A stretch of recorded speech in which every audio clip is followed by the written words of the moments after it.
রাহুল গান্ধীকে গুলি করে হত্যার হুমকি বিজেপি নেতার, পথে নামল কংগ্রেসের নেতাকর্মীরা। একটি জাতীয় টেলিভিশনে এক বিতর্কে কেরলের প্রাক্তন এবিভিপি সভাপতি পিন্টু মহাদেব বলেছেন, যদি রাহুল গান্ধী বাংলাদেশের যুবপ্রজন্মের মতো আন্দোলনের স্বপ্ন দেখেন তবে তাকে বুকে গুলি করা হবে। এই মন্তব্য দেশ জুড়ে শুরু হয়েছে নিন্দার ঝড়। এই বক্তব্যকে কংগ্রেস ঠান্ডা মাথায় পরিকল্পিত হত্যার হুমকি বলে আখ্যা দিয়েছেন। শনিবার রানীনগর 1 ব্লক কংগ্রেসের উদ্যোগে ইসলামপুরের দলীয় কার্যালয় থেকে একটি বিক্ষোভ মিছিল ইসলামপুর বাস স্ট্যান্ডে গিয়ে সভার মধ্য দিয়ে শেষ হয়। এদিনের বিক্ষোভ মিছিলে উপস্থিত ছিলেন কংগ্রেস নেতা জাহাঙ্গীর ফকির, রানীনগর 1 ব্লক সভাপতি আবু হানিফ, আব্দুল ওহাব সহ কয়েকশো নেতাকর্মী সমর্থক। এদিনের বিক্ষোভ মিছিল থেকে বিজেপি নেতা পিন্টু মহাদেবের গ্রেপ্তার ও শাস্তির দাবি জানানো হয়। পাশাপাশি বিজেপি আরএসএস ছাড়াও রাজ্য সরকারের বিরুদ্ধে স্লোগান ও বক্তব্য দিতে দেখা যায় কংগ্রেসের নেতাকর্মীদের। রাহুল গান্ধীজিকে যে বিজেপির কোনো নেতৃত্ব কর্মী বলেছেন যে গুলি করে হত্যা করার কথা বলেছেন রাহুল গান্ধীকে, সে উপলক্ষে আমাদের এটা ধিক্কার পথসভা এবং ওনাকে খুব ঘৃণা জানাই। এই নিয়ে আমাদের এই পথসভা আজকে আমরা চাইছি যে এই কথা বলা হলে কোনো ওনাকে একটু অ্যারেস্ট করা হোক, উনাকে অ্যারেস্ট করুক। রাহুল গান্ধীজিকে এই কথা বলার কারণটা কি, মানেটা কি, এটা উনি বলে দেন।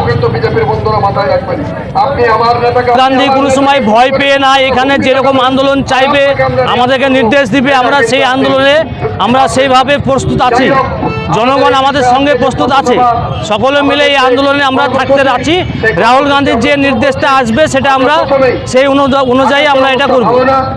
নেতা বলেছেন যে নাকি রাহুল গান্ধীকে গুলি করে হত্যা করা হবে, এই কথা বলেছেন, সেটা নিয়ে আমাদের এই প্রতিসভা মিছিল।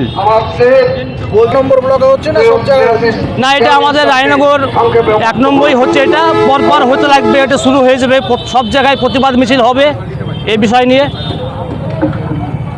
সন্ত্রাস এটা তো শুরু হয়েছে আজ থেকে না, যতদিন থেকে এসছে প্রধানমন্ত্রী বসেছেন এই চেয়ারে, কেন্দ্রের মানুষ জানে, গোটা ভারতবর্ষের মানুষ জানেন যে নরেন্দ্র মোদী, অমিত শাহ কী করতে চলেছে। এটা পুরো সন্ত্রাসবাদী শুরু করেছেন বিজেপি আরএসএস, এই মিলে অত্যাচার। গান্ধীজিকে এর আগে হত্যা করা হয়েছে, সেটা রাহুল গান্ধীকে চেষ্টা করছেন, কিন্তু তাদের সফল হবে না, তাদের কোনোদিনও সফল হবে না যে রাহুল গান্ধীকে যে কথাটা বলেছে সেই কথাটা ফিরিয়ে নেক, ওনাকে অ্যারেস্ট করা হোক। এখনো অ্যারেস্ট করা হয়নি কেন? এটা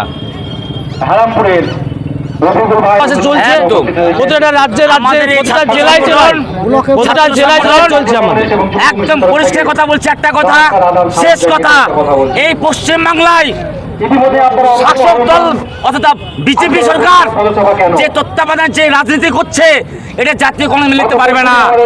আমরা এখানে রাস্তায়, এখানে আনাচে কানাচে, গ্রাম অঞ্চলে সবাই আমরা প্রস্তুত যে জাতীয় কংগ্রেসের দেশ বাঁচাও, দেশ বাঁচাও, জাতীয় কংগ্রেসকে সমর্থন করো, দেশ বাঁচাও, দেশ বাঁচাও।